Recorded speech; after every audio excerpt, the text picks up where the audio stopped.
Hey Supreme Surfers, welcome back to another YouTube video. Now you guys obviously clicked on this video to see my new board, and without further ado, here is my new board for the 2021 season.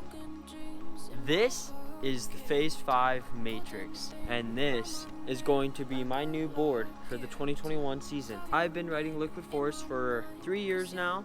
I really like Liquid Force, so you guys may be wondering, what caused me to switch to Phase 5? Now, there's a few different reasons for that, and I'm going to be going over them in this video. Reason number one, this Matrix is extremely light. I can sit here and tell you it's light all day, but until you actually pick this thing up, you won't understand. This thing is by far the lightest board that I've ever felt before, and I've held a lot of boards. I've ridden a lot of boards. This board is definitely the lightest board to date.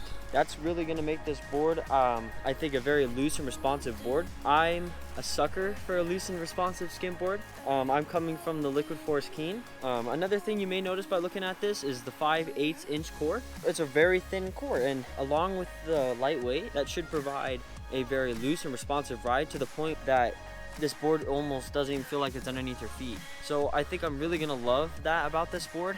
You can see that this board also looks very cool in my opinion. I think it's a very slick looking board. I really like this texture, gator skin, which leads me to the next reason that I'm switching from Liquid Force to Phase 5 has to be the durability. Now, a big sacrifice with the AK was its durability. With this board, it's got gator skin. It feels very strong. Obviously, don't go hit your pro level boards up against things. That's not a good idea, but this board definitely feels like it could take quite a bit more than the AK could. Another thing about this Matrix you may notice is the shape of this board. Now, if you look right there, it's kind of hard to see, but the tail is kind of like a V. The nose and tail actually feature the same shape.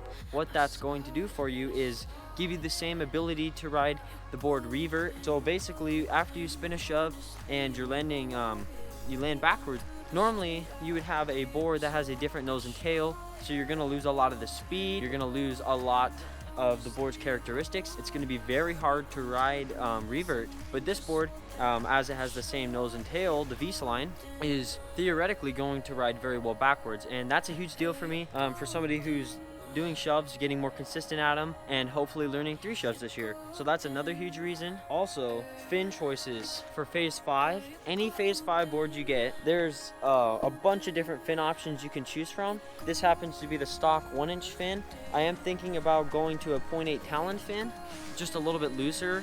Eventually, I may end up riding this board finless, because it looks like it would ride very well finless, so definitely something I will have to try out. I'm very stoked to be given this opportunity to try out this Matrix, and with the nicer weather as you can see around me, I'm hoping that we may be out as soon as this weekend. Really excited to try out this Phase 5 Matrix. This video is not a review of the board, it's just kind of my first impressions. Super stoked to be on the Matrix this season. I can't wait to try this board out. I think it's going to be a big game changer for me. Thank you for watching. I will see you in the next one. Peace out. And remember, never stop surfing. So without further ado,